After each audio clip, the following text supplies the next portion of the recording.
Hello guys. तो पिछली class में हमने देखा कि फंक्शन क्या होता है। One one function, onto function, one one and onto function, और उसके एग्जांपल्स देखे। ठीक है। तो इस क्लास में हम देखेंगे क्या होता है आपका कंपोजिट फंक्शन। ठीक है। तो यार उससे पहले एक welcome to my YouTube channel. मैं हूं हर्ष गौतम। तो जो लोग फर्स्ट टाइम आए हैं वो सब्सक्राइब कर लें, और अगर लास्ट तक वीडियो अच्छा लगे तो फिर ज़रूर लाइक करें और अपने फ्रेंड से भी शेयर करें। ठीक है। तो मैं स्टार्ट करता हूँ कंपोजिट फंक्शन।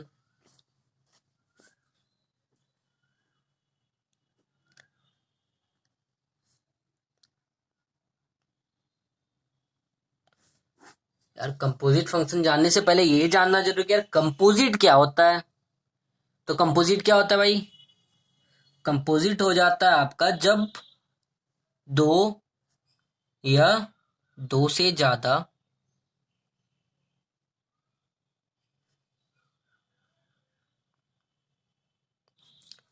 दो से ज्यादा चीजों को मिलाया जाता है, या फिर आप ऐसे बोल सकते हो यार इंग्लिश में, या टू और more elements are combined and it is known as composite.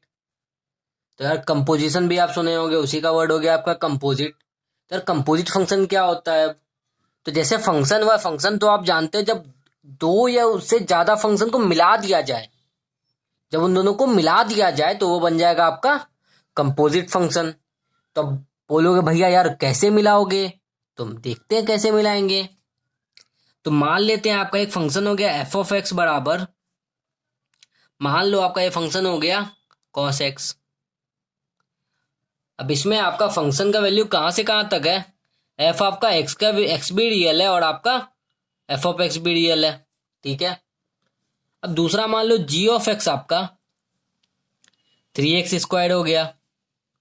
ये आपका फंक्शन, ये भी आपका रियल से रियल है। रियल क्या होता है यार, बहुत बार मैंने एम्फेसाइज कर दिया है कि रियल नंबर आपका -1, -1, -2, 1, 2, 1/2, 3/4, -1/4 सब कुछ होता है। ठीक है। ऐसा नहीं कि सिर्फ इंटीजर होगा। ये बात जरूर ध्यान में रखना भाई। ठीक है। अब ये हो गया आपका दो फंक्शन, दो अलग अलग फंक्शन है। ठीक है। ये दो अलग अलग फंक्शन है। अब यार जब कंपोजिट फंक्शन इनका बनेगा तो कैसा, अगर मान लो इसको सिर्फ लिखना है, अगर इसको हटा दो यार, इस एग्जांपल को अभी 2 मिनट के लिए रहने देते हैं। सिंपल एक एग्जांपल ले लेते हैं यार। आपका जैसे फंक्शन होता था, मान लो ये आपका फंक्शन है एक्स, ये आपका 1 2 3 हो जाता था। तो ये आपका एफ ऑफ एक्स मान लो 4 5 6 हो जाता था। ठीक है। अब यार एक और आ गया जी ऑफ एक्स, ये आपका मान लो 7 8 9 हो जाता है। ठीक है। अगर आप यहां से यहां जाओगे तो ये क्या हो जाता है? F of X. ठीक है। और ये अगर एक्स के रिस्पेक्ट में होता तो ये क्या होता? जी ऑफ एक्स। लेकिन आप क्या कर रहे हो, आप एफ ऑफ एक्स के रिस्पेक्ट में ले रहे हो, यानी ये एक्स जो है आपका, ये एक्स नहीं होगा, ये आपका हो जाएगा जी ऑफ एफ ऑफ एक्स। यानी जैसे इसके लिए एक्स था वैसे ही इसके लिए एफ ऑफ एक्स है। इसी को और आप लिखते हो कैसे? जी ओ एफ। ये आपका कंपोजिट फंक्शन को डिनोट करते हो आप ऐसे। ठीक है। अब इसको डायरेक्ट अगर यहां से आप लेते जाओगे यहां तक तो ये आपका हो जाएगा जी ओ एफ ऑफ एक्स। ठीक है। इसी को आप लिख सकते हैं जी ऑफ एफ ऑफ एक्स। ठीक है। तो ये भी आपका एक तरीका हो गया। तो सिंपली क्या कहना चाह रहा है कि जैसे एक्स इसके लिए था तो ये एफ ऑफ एक्स हो गया। अब एफ ऑफ एक्स की वैल्यू जो आएगी वो इसके लिए इनपुट होगी, यानी वो इसके लिए एक्स हो जाएगी, और उसके बाद जो फंक्शन आएगा वो ये वाला वैल्यू होगा। ठीक है।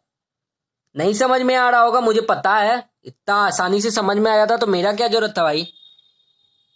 यार जियो एफ एफ एक्स हो गया ये आपका। ठीक है। अब देखो ऊपर वाला जो लिए थे, ये वाला। ठीक है। इस वाले को उठा के लाते हैं। अब आप क्या बोल रहे हो कि एफ ऑफ एक्स आपका कितना है? Cos x. ठीक है। मान लो आप जी ओ एफ ऑफ एक्स निकालना है आपको। ठीक है। मान लो आपको निकालना क्या है? Find G O F of X. यानी हमको क्या निकालना है? G of F of X. ठीक है भाई। ऐसे ही लिखते हैं यार। ठीक है। जीओ एफ को एक्स को कैसे लिखा जाता है? ऐसे लिखा जाता है। ओह, यहाँ रह गया यार, सॉरी यार। जीओ एफ एफ एक्स को कैसे लिखा जाता है? तो ऐसे लिखा जाता है। ठीक है। तो ये हो गया जी, यानी और आपका एफ ऑफ एक्स कितना है? आपका एफ ऑफ एक्स कितना है, कॉस एक्स। ध्यान देना भाई यहां पर, अब आपका F of x cos x था और आपका जीओ ऑफ एक्स कितना है, 3x²। अब क्या होगा, जहां पे भी आपका x था, जहां पे भी आपका x था वहां पर cos x आ जाएगा, यानी g ऑफ cos x कितना हो जाएगा, 3 cos x का होल स्क्वायर।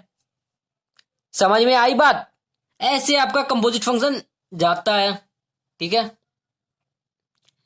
चलो अब अगर आपको एफ ऑफ जी एक्स निकालना हो, F of G of X, तो अब क्या करोगे, अब क्या करोगे आप कि पहले आपका आ जाएगा एफ ऑफ जी एक्स। हमेशा हम राइट से लेफ्ट की तरफ जाते हैं, हमेशा राइट से लेफ्ट की तरफ जाते हैं, याद रखना, हमेशा राइट से लेफ्ट की तरफ जाते हैं।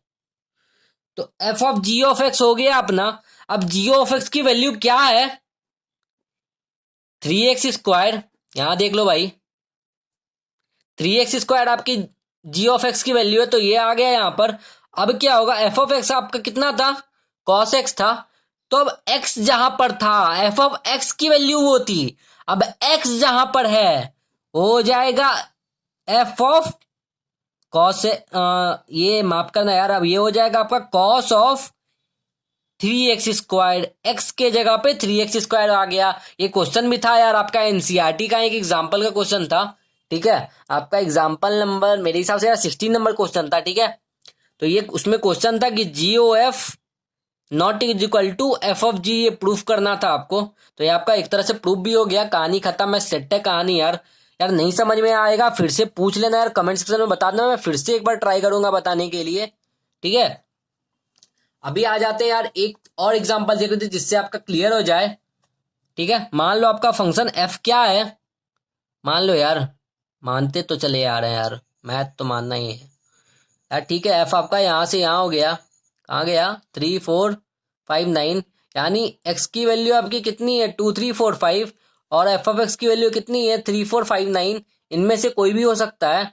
और आपका उसी टाइम पे जी की वैल्यू कितनी दी हुई है, जी है आपका 3 4 5 9। ध्यान देना यार, ये एफ ऑफ एक्स जो है ये जी ऑफ का इसके बराबर है, ये ध्यान दे रहे हो। एफ का जो ये वाला है एफ ऑफ एक्स, ये जी का ये पहला वाला है। ठीक है, ये आपका डोमेन होता है, माफ कीजिए, ये आपका डोमेन होता है, ये आपका रेंज होता है। ठीक है, तो आपके डोमेन में आप क्या क्या देख रहे हो, ये सब आ रहा है, इसका रेंज और इसका डोमेन आपका सेम है। ठीक है, और इसका यार क्या है अब रेंज, इसका रेंज है आपका 7 11 15।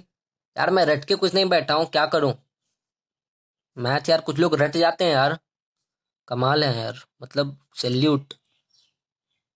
ठीक है, 3 4 5 9 हो गया ये आपका। अब देखो क्या बोल रहा है कि आपका दिया हुआ है वैल्यू क्या क्या, तो F of 2 is equal to 3 है, F of 3 is equal to 4 है आपका, F of 4 is equal to F of 5 is equal to, यानी कितना है, 5 है, यानी एफ ऑफ 4 और एफ ऑफ 5 दोनों की वैल्यू आपके 5 है।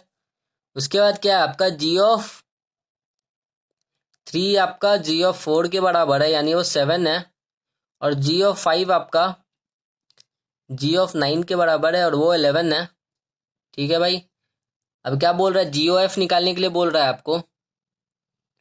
तो जी ओ एफ निकालने सिंपली बोल रहा है, मतलब आपको क्या करना है कि एक्स की जो भी वैल्यू है यहाँ पर सबके लिए आपको जी ओ एफ निकालना है। तो पहले हम क्या करते हैं, जी ओ एफ ऑफ 2 निकालते हैं।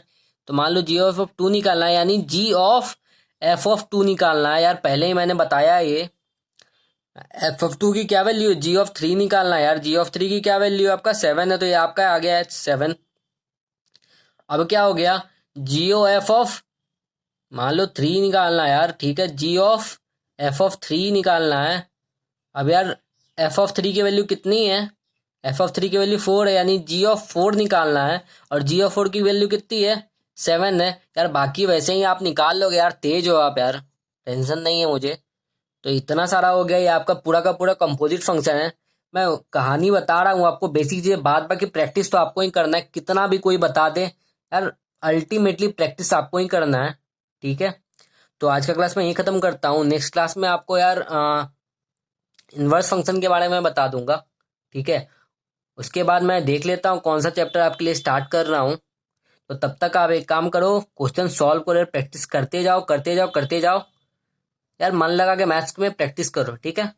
और अगर वीडियो अच्छा लगा हो अभी तक तो यार लाइक कर लो, और अगर आगे की वीडियोस भी देखने हैं तुम्हें तो चैनल को सब्सक्राइब कर लो। और चाहते हो कि तुम्हारे फ्रेंड भी देख लें ये वीडियो यार, उनको भी जानना चाहिए, सबको एक राइट है सबको यार, इंडिया फ्रीडम है यहाँ पर पूरा का पूरा, ठीक है। तो क्या करो कि आप उनको शेयर कर दो, ताकि वो भी आकर के सब्सक्राइब करें और वीडियो को देख पाए, ठीक है। चलो भाई ठीक है, चलो बाय बाय।